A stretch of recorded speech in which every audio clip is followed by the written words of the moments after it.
are these people? This one really got me upset.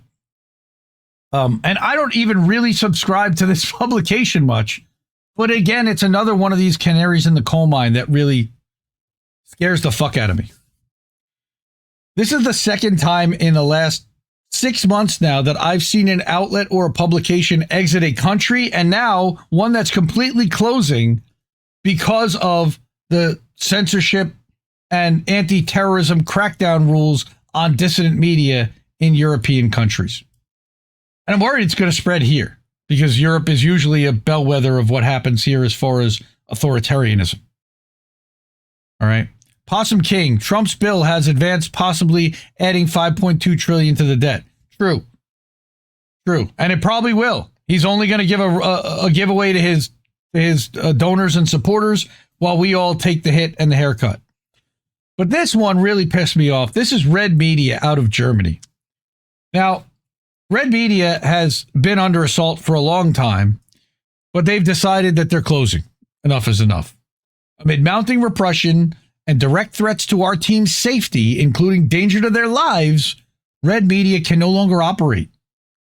So they made a full press statement available in multiple language, which we can read. They also did it in tweet format. So I'm going to put up the tweets. No, not in German, in English. All right. Oh, good. We can go right to it from there. Amid mounting repression and direct threats to our team's safety. Let me get rid of that. Thank you. Amid mounting repression and direct threats to our team's safety, including danger to their lives, Red Media, a project of Istanbul-based AFA Media, AS, can no longer operate.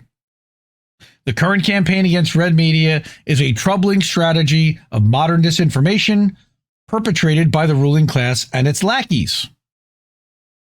At its core is the deliberate use of unfounded accusations amplified in a circular, constantly repeating process by media outlets and political actors and falsely presented as facts. Does that sound a lot like what Arturo just talked about in the last story? With ICE and DHS and Trump administration fabricating stories to push narratives? This campaign aims to intimidate, criminalize, and ultimately silence Red Media through lawsuits and media repression, with the calculation of forcing a criminal conviction through fabricated allegations and media pressure. The safety of our contributors, supporters, and followers is no longer guaranteed. Not like it ever really was. This is not a voluntary decision. It's the result of a coordinated crackdown led by the German government, backed by the EU, and carried out by German media outlets, unions, and foundations. It's also backed by Israel. It's repressive, unlawful, and dangerous. As we've warned, today we are the target, tomorrow it will be you. Meaning us. What we are witnessing is global normalization of repression, where speaking out against genocide is being systematically criminalized. Red Media was never the real threat. Our reach was. In just the first 9 months of 2024, we surpassed 483 million views. Well, they certainly never threw any our way, I'll tell you that much. What they fear are growing defiant voices against racism, fascism, apartheid, genocide, and imperialism. Check, check, check, check, check, right here. We're proud of what we built and proud to be silenced for telling the truth. That's a weird flex, but okay. We refuse to look away from live-streamed genocide. We stood alone, we stood firm, but we were never alone. This was only possible because of all of you, those who take to the streets and speak out daily despite state and institutional violence and repression and pay the highest price. We remain firmly committed to the Palestinian people's demand for one democratic state where all communities can live together in peace, the only solution for Palestine. We expect even more repression and state violence against Red Media and its supporters. Our Twitter and Telegram channels will remain active, voluntarily run, to document the continued criminalization of Red Media and others. We will update you on these channels about the repression against us. To everyone who stood with us, thank you. This is not defeat. As Palestinian revolutionary George Habash once said, quote, as long as you are still fighting in defense of your dignity and for your occupied land, all is well. We've already won. We informed, trained, and inspired people across the globe. Now it's your turn to go further. Long live the struggle against imperialism, colonialism, apartheid, and all oppression. Free Palestine. Spread our statement and add your voice opposing the repression against Red Media and other dissenting voices, and the full press release is here at the Red Stream. All right. And this goes into a lot more detail about the letter that they received from the German police, that over the past months, we've been accused of instigating pro-Palestine protests in Germany, instigating the Humboldt County, Berlin occupation by pro-Palestinian activists, giving terrorists a platform, referring to our interviews with major relevant political actors in the Middle East, being a continuation of Redfish, which they were not, starting an alleged campaign against a journalist just by listing his journalistic background. Again, these accusations are not just fabricated. They're part of a broader strategy. Critical, dissident media like Red Media are to be defamed, criminalized, and ultimately dismantled. Our journalistic work is systematically distorted, and our positions are deliberately misrepresented. What we are experiencing is an orchestrated repression legitimized by a media-manufactured myth of threat.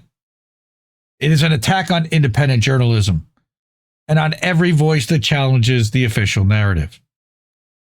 All right, and they go into specifically, this is again a much longer article about the misery of German journalism and how they've been cracking down on all the media. All right. The very same individuals who are now attacking us have remained silent, have downplayed or outright justified the killing of over 200 Palestinian journalists by the Israeli state over the past year and a half, yet are now expressing outrage over a factually correct social media post about a journalist imposed by the German newspaper Taz, Nicholas Potter. Potter's reporting aligns politically with the right, yet he presents himself as a leftist and is celebrated by supposedly left-wing newspapers, while at the same time writing for conservative ones, including the Jerusalem Post, a newspaper that often reads like a mouthpiece of the Israeli government. So their post about Nicholas Potter contained no falsehoods. All of it was based on information they took either from his own website or from the platforms, newspapers, and institutions he works or has worked for. It was a factual listing of his journalistic background. It's absurd that they're expected to apologize for this and further to be punished for it. Oh man, I'm writing an expose on a pseudo-journalist right now, and hopefully something like this doesn't happen to us. Despite accusations of spreading misinformation, no one has presented any evidence to substantiate these claims. 2 months ago, on March 17th, in Taz, Nicholas Potter claimed, quote, the campaign is coordinated. It was launched by the Russia-affiliated portal Red, the successor to RT's Redfish project. Without providing a single piece of evidence. They didn't provide evidence that Red is an extension of Redfish, because they're not. These statements are defamatory, false, and criminalizing. Through deliberate distortion, these motherfuckers. It's German scum. Through deliberate distortion and a reversal of perpetrator and victim roles, there is an attempt to construct a so-called Kremlin radical left Palestinian conspiracy against supposedly professional journalists in Germany. Give me a motherfucking break. All right? The Kremlin is making deals with Netanyahu. Come on. So this is the story about Nicholas Potter. So you can check that out. They post it up for all to see. We explicitly distance ourselves from any threats, insults, or defamation against journalists. As targets of such campaigns initiated by German media figures, union representatives, and NGOs, we know all too well what that looks like. Articles and posts of this exact nature were published by Nicholas Potter, Taz, the German state propaganda newspaper Tagesspiegel, and the Axel Springer Media Group, which includes Business Insider, by the way, trade union officials, among others, while all of the above now cry foul over supposed attacks and campaigns against them. We've called on all those who spread these false claims as facts to disclose whether they're actually checked and verify these allegations before publishing them. We reached out to editorial offices, journalists, even Reporters Without Borders Germany. To this day, no one has responded or provided evidence of their verification practices. Okay? And there is... Where did I lost my place there? Practices. Somewhere. I don't know. I lost it. All right. Do it live! Fuck it. Disinformation as a strategy of delegitimization. Again, they're trying to put out a narrative with this Redfish thing that Red Media was a successor to the Russian-funded digital media platform Redfish without a shred of concrete evidence and based solely on the professional connections of a few individuals. This speculation was later repeated as fact in an official statement by Antony Blinken. We covered that over the summer when they got them taken down or declared as a hostile agency, directly citing Tagesspiegel as the source, even though the source material itself contained no evidence. Then Tagesspiegel euphorically covered Blinken's statement. Their original unsubstantiated claim had been picked up and recycled into fact by the simple act of it being uttered from the lips of one of the most powerful politicians in the world, who's complicit for the genocide in Gaza himself. This reminds me of the Bush administration pushing the weapons of mass destruction through Judith Miller at the New York Times, and then saying, well, wait, Judith Miller at the New York Times said it. It must be true because they fed it to her. Same thing. Tagesspiegel, it must be true because you fed it to Blinken. But still, you provided no evidence. That's an original baseless assumption. Stupid shit. Right? An original assumption, baseless, gains apparent credibility through political repetition. This feedback loop where speculation references its own media coverage as proof is a classic method of discursive escalation. This is professional disinformation, just like it was in Iraq. The mechanism follows a clear pattern. An unsubstantiated assumption is made public, political or journalistic institutions pick it up and spread it, and the original source of the claim then uses the response to reframe the assumptions as a confirmed fact, used as well by Reporters Without Borders Germany. This manipulation serves multiple purposes. 1, to publicly discredit critical media actors. 2, to strip them of institutional credibility and to make them legally vulnerable. At the same time, it distracts from and undermines the actual work and investigations that critical media professionals are engaged in, particularly when it comes to hot-button topics such as Palestinian solidarity or scrutiny of NATO's malignant role in the world today, or its criminal role in the Ukraine war, in the proxy war against Russia.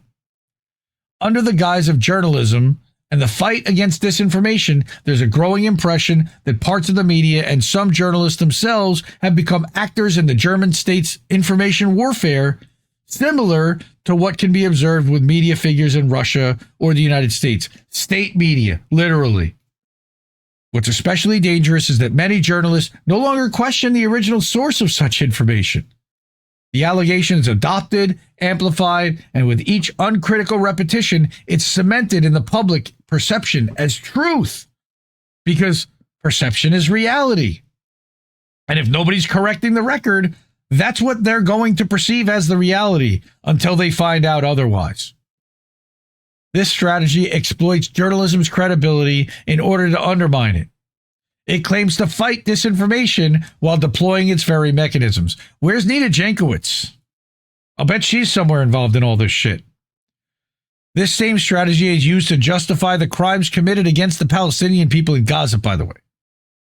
We asked all those who repeated the falsehoods as facts to show us whether they had actually fact-checked these allegations and verified them before publishing, but that just embarrasses them. We asked newspapers, journalists, again, even Reporters Without Borders Germany. None of them have provided any proof or insight into their verification process to this day because they don't have one. They're taking the state narrative.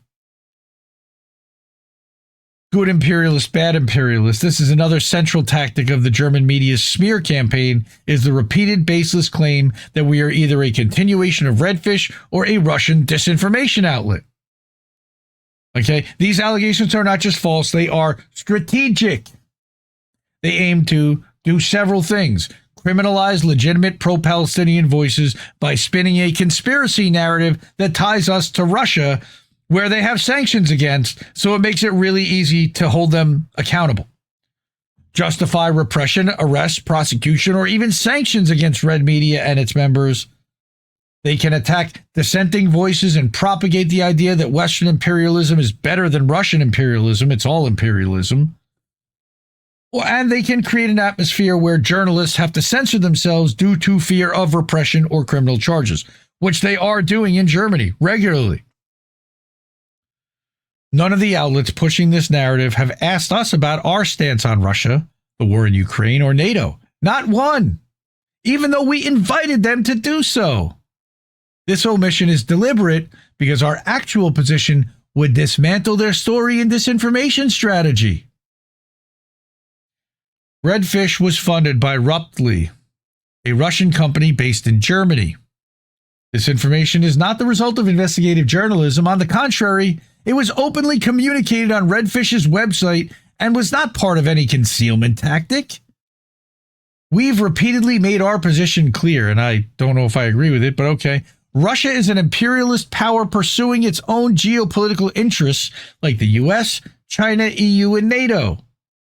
We reject all... I didn't hear that, whatever that is. China.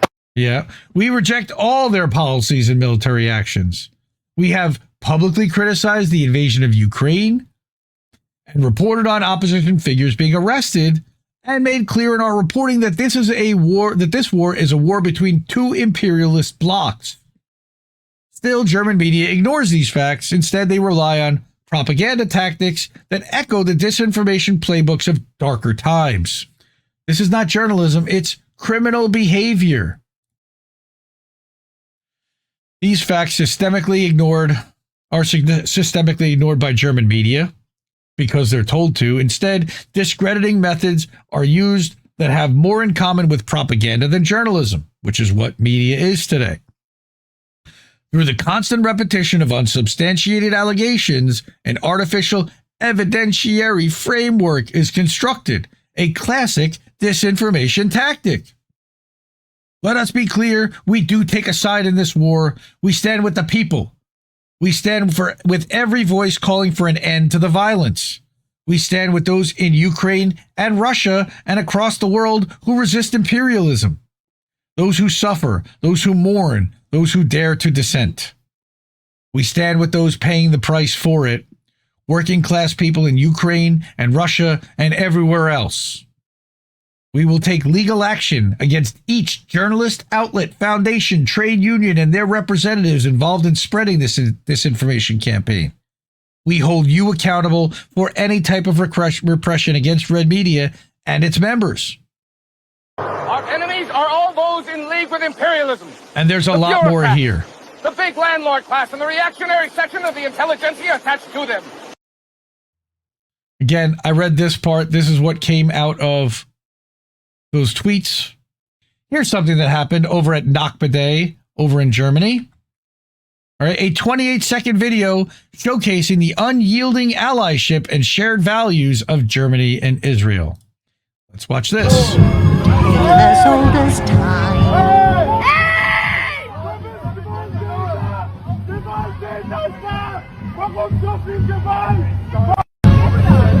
Nice. Beatdowns. But this is also happening in the UK to Bitchute. in a different way. The UK has been prosecuting platforms, and they want platforms to open themselves up to censorship and censoring channels that the government deems are violating the law, even though there may not be a due process to do so. And so therefore, Bitchute is exiting the UK. And we got Ray from Bitchute If only here. cops would learn pain compliance, don't do shit. I want to bring what Ray had to say here, because he talks about Bitchute under assault. Bitchute has officially left the UK, not because we wanted to, but because it was the right thing to do. The UK's Online Safety Act forces platforms into becoming instruments of censorship and surveillance. These measures represent one of the most oppressive regulatory overreaches in the digital age. And if we do not resist now, this precedent will spread. This is our red line. By remaining in the UK, we would have not only legitimised this regime, but encouraged other governments to follow suit. The stakes are too high. This is not just about one law or one country. It's about whether the internet remains free or becomes a tool of state control. We will not participate in the surveillance of our users. We will not enforce government-mandated censorship. And we call on every platform that values free speech to take the same stand. If enough companies refuse to take part in this censorship, the UK government will have no choice but to back down. This is a fight for the future of the internet. If you believe in it, share this message. Let the UK know you won't surrender your voice. Fuck Keir Starmer. And by the way, the press is free. Well, not in the UK, but let's remember what this is all being directed at, or who is orchestrating and directing all of this, because it is exposing their genocide. Israel. This is all because of Israel. What Germany is doing is because of Israel. What the UK is doing is because of Israel. What the Trump administration is doing is because of Israel. Is that Tim Dillon with an Irish accent? Oh, dude, that's cold. That's cold. And Tim Dillon is way fatter and way gayer than Ray. We are live on Bitchute, by the way, bitchute.com/channel/Indie News Network, all one word. Profanity. Leave it alone, man. Bitchute. It's a bit. BitTorrent. BitChute. A shoot down the BitTorrent. Okay? Watch your profanity. YouTube has bent the knee, but we will not. So we need your help. And to help fund the media you want to see, Red's no longer around. We're still here. So Cash App, $ Indie News Network, ko-fi.com/Indie News Network, paypal.me/Indie News Network, or at INNnewsletter.com, where we are live right now. You can go watch us live at INN Newsletter. Support independent media, kids, because we need it more than ever. And I love you, and have a good night, fam. Keep listening to what boats have to tell you. No! We just fucking lost the stream! Can't keep giving us nothing and think we're bluffing about coming for your heads. Why play civil if you won't listen? 50,000 died, and now we know our mission. We form a militia, make Congress a prison.